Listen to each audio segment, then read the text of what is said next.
Panida ng well-deserved vacay ni Sanya Lopez sa Bali, Indonesia ang mga scammer na gumagamit ng kanyang photo at pangalan. Babala ni Sanya mag-ingat sa modus na nanghihingi ng donation para umano sa isang outreach program. Makichika kay Aubrey Carampel.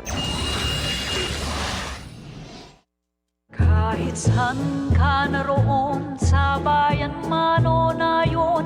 Time out muna as Teresita sa pulang araw si Sparkle star Sanya Lopez na nasa Bali, Indonesia ngayon for her birthday vacation.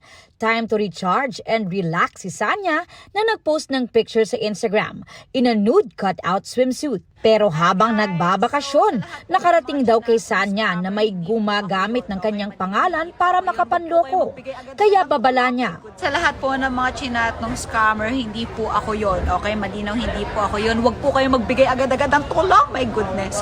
Sa isang messaging app, ginagamit daw ng scammer ang pangalan at picture ni Sanya para manghingi ng donasyon para sa isang outreach program. Hindi raw ito si Sanya, kaya wag daw basta-basta maniniwala. Tawagan nyo, i-video call niya. Kailangan mukhang-mukha ako. Hindi po talaga ako yan at hindi po ako hihingi basta-basta ng tulong. Okay, wag po kayo maniwala sa scammer. My gosh, ang dami nang naloko. Yung mga nag-send na, please, wag po. Samantala, mas umiinit pa ang mga tagpo sa pulang araw. Ang ina ni Teresita na si Carmela, ipinagkasundo ang anak para pakasalan si Hiroshi na ginagampanan ni David Licauco. I accept your proposal. I want my Hiroshi to marry your Teresita.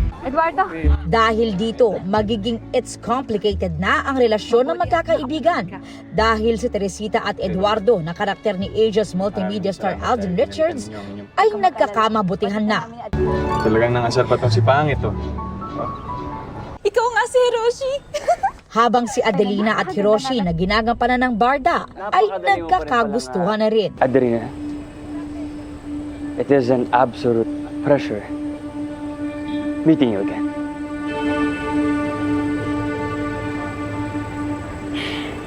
Ang malaking tanong, maipaglalaban nga kaya nila ang pag-ibig sa isa't isa?